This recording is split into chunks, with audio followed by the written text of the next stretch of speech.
Vamos lá, galera. Então, continuando aqui nosso trabalho, a gente vai trabalhar com vocês agora a parte de número quântico. Então, vocês vão ver que as coisas vão se encaixando bem legal. E aí, quando eu for aplicar a resolução de questões aqui com vocês, dá para a gente conseguir resolver sem muito problema. Tá bom? Então, por exemplo, um tópico que também tem uma importância significativa é no que se refere aos números quânticos. Os números quânticos, em verdade, eles são divididos em 4. Número quântico principal, número quântico secundário, número quântico magnético e o número quântico de spin. O que eu sugiro a vocês? As definições, elas não caem de forma direta na prova, mas é de suma importância que a gente conheça essas definições. Por exemplo, número quântico principal. Veja, quando te referes ao número quântico principal, esse número quântico principal, que a gente representa aqui por n. E o que vem a ser o número quântico principal? Ele indica, em nível de probabilidade, a camada em que o elétron se encontra. Nós vimos no primeiro tempo da aula que as camadas quais são? As camadas são KL, M, N, O, P e Q. Trivial, tá, gente? Isso aqui é muito simplesinho. Então, o número quântico principal, ele indica exatamente isso, ó. Então, a primeira, segunda, terceira, quarta, quinta, sexta e sétima camadas. Repito, é muito simplesinho, mas a gente tem que ter a ideia dessa definição para no momento que a gente for juntar todos esses conceitos, né, de fato ficar bem legal para a gente. Seguindo a sequência, nós temos o que é denominado de número quântico secundário. Então, o número quântico secundário, e que também vocês encontram com o termo número quântico secundário ou azimutal. O número quântico secundário ou azimutal, ele passa a indicar para a gente o subnível em que o elétron se encontra. Nós vimos também, no tempo da aula, que os subníveis são quais? Subníveis S, P, D, F, certo? Portanto, nesse caso, nós temos os valores que são valores específicos para esses subníveis. Quais sejam? Vamos lá. Aqui, então, eu tenho L, S, nós vamos ver que é 0, P vai ser 1, D vai ser 2 e F vai ser 3. Alguns alunos, quando olham isso a primeira vez, ficam meio confusos no sentido de tentar entender o porquê desses valores. Aqui, como a gente está tentando colocar para vocês o nivelamento, eu vou falar com uma linguagem muito, muito simplesinha para vocês, tá bom, gente? Logo em seguida, lá no presencial, show de bola, a gente vai mostrar, né, de forma bem específica como é que a gente chega a esses valores. Mas, enfim, para que eu possa entender esse número quântico secundário, é bom que a gente conheça o número quântico magnético. Veja, o número quântico magnético, olha só, número quântico magnético, ele passa a indicar para a gente, antes de mais nada, você pode ver isso aqui com o termo M ou ML, ok? Quem mais trabalha com esse tipo de questão, gente, é a UEMA, certo? A UEMA, de fato, trabalha bastante com isso. Mas, enfim, o número quântico magnético passa a indicar o orbital em que o elétron se encontra. Vocês perceberam que no primeiro tempo de aula da gente, eu frisei para vocês o que viria a ser orbital. Orbital, região com maior probabilidade de eu encontrar elétrons. E que o máximo de elétrons em cada orbital seriam 2, ok? Então a gente vai começar a fazer um encaixe bacana aqui desses conceitos. Então vejam bem, nós vimos que, olha só, eu tenho os subníveis S, P, D e F. Aqui logo para aliviar uma da gente bem aqui, gente. Rapidão mesmo. Vamos lá, para tu sacar logo de primeira. O número de orbitais, ele é sempre a metade do número máximo de elétrons de um dado subnível. Então, saca só. Qual o número máximo de elétrons do subnível S? Nós vimos que são 2.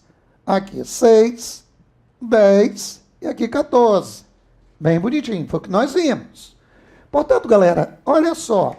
Se o máximo de elétrons em cada orbital são 2, como consequência, eu tenho só um orbital para S.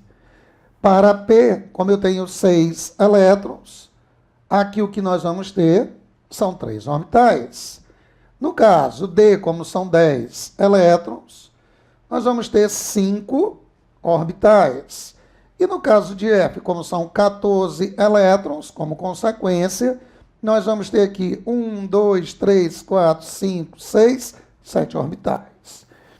Então, gente, ajuda bastante. Tá, tudo bem, Nivaldo. Mas por que 0, 1, 2 e 3? Mais uma vez, aqui a gente está num curso de nivelamento. Te liga aqui, ó. Aqui não varia. Se esse orbital não varia, 0, subnível S, 0. Procura um orbital central, 0, varia 1 para cada lado aqui, ó. Mais 1 menos 1, então P, 1. Bacana? Aqui, procura um orbital central, 0, 2 orbitais, ó.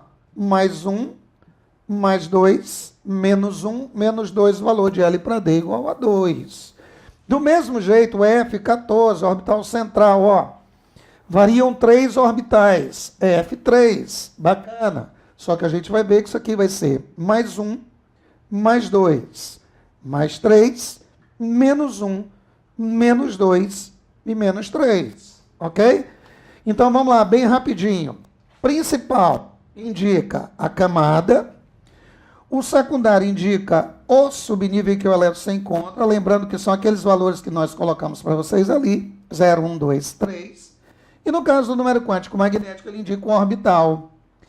Tem um, tá, gente, que é o número quântico de spin, que muita gente não dá muito valor para ele.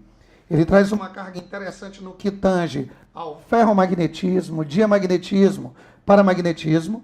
Não é um objeto de estudo agora, mas é importante conhecer no nivelamento que o número quântico de spin, tá, gente?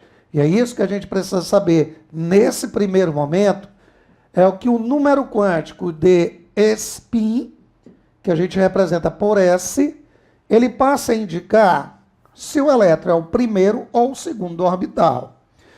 Ô, gente, isso é só uma questão didática, tá? Isso é só uma questão para que vocês possam vislumbrar esse conteúdo. Primeiro porque a gente parte dentro do princípio da incerteza. Ora, meus queridos, se eu não consigo determinar com precisão a velocidade e posição de um elétron, imagina se ele vai ser o primeiro ou o segundo. Mas é importante para a gente conhecer aqui essa situação.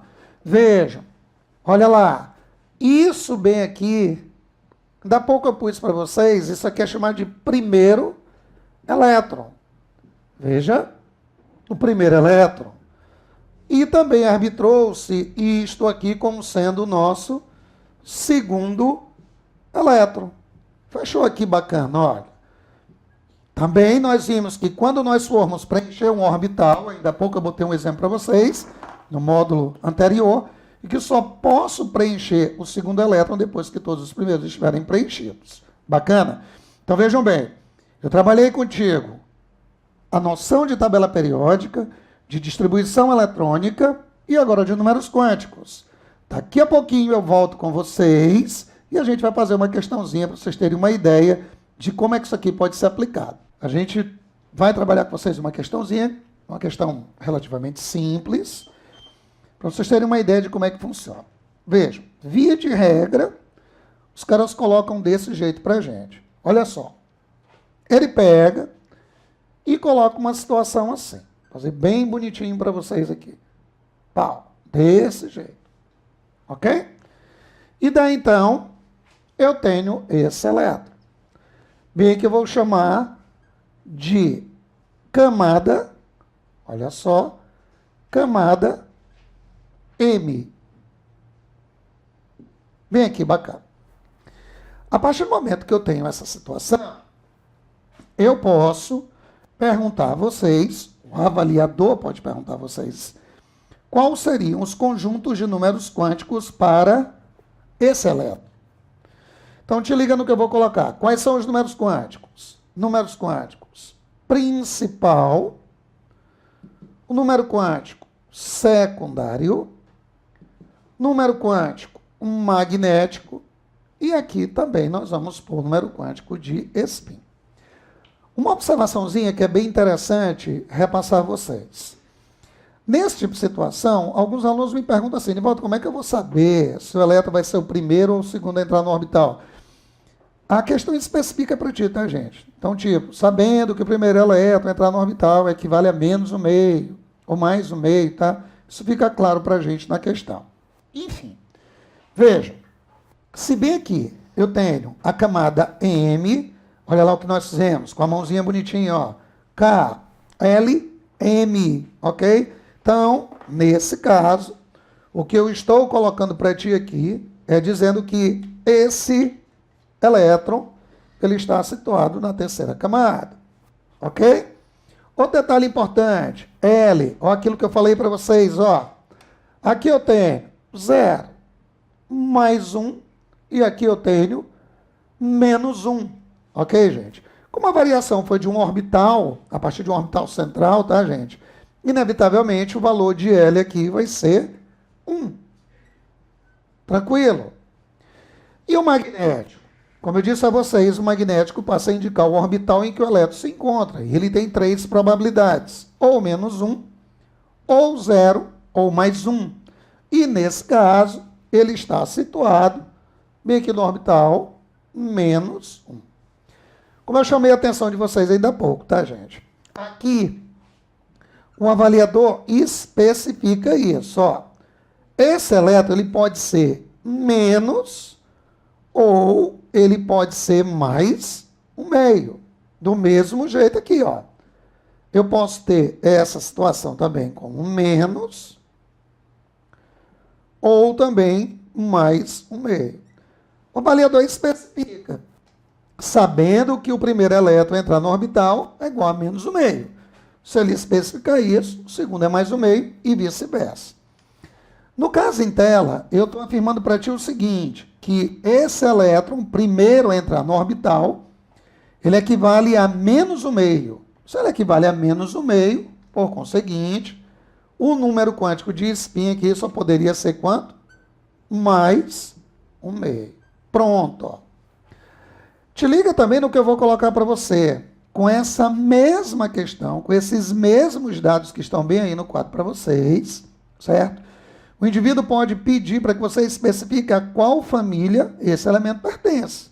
Ô, gente, se a gente for perceber, aqui o que eu tenho é o seguinte, ó, 3, bacana, se L é igual a 1, a gente já sabe que isso aqui é 3P. E aquilo que eu falei em módulos anteriores, tá, gente? Eu disse a vocês que nós temos o elétron diferenciador. O último elétron a ser colocado na distribuição eletrônica. Então, veja, aqui, essa criatura é o elétron diferenciador. Só posso preencher o segundo elétron depois que todos os primeiros estiverem preenchidos. Portanto, esse P corresponde a quantos elétrons, queridos? Vamos lá, ó. Vou botar aqui de azulzinho, ó. 1, 2, 3, 4. O que eu tenho bem aqui é o 3P4. Show de bola, olha. Aqui a gente está devagarinho, mas meu filho vai aprender isso aqui bem rapidão. E vai ver que quando eu chego ao 3P4, vamos chamar esse elemento de elemento X. E se eu pego e vou fazer a distribuição dele, eu teria um S2, 2S2, o 2P6, o 3S2 e eu teria o 3P4. Repito, ainda há pouco, nós comentamos com vocês as condições das famílias. E eu disse para vocês que para todo P, eu tenho um S completo na mesma camada. Portanto, meus queridos, a qual família estaria pertencendo a esse elemento. Isso mesmo que vocês disseram, olha, esta criatura bem aqui pertence à família 16, à família 6A, e também que corresponde ao nosso terceiro período. Qual é o grande lance disso daqui, gente?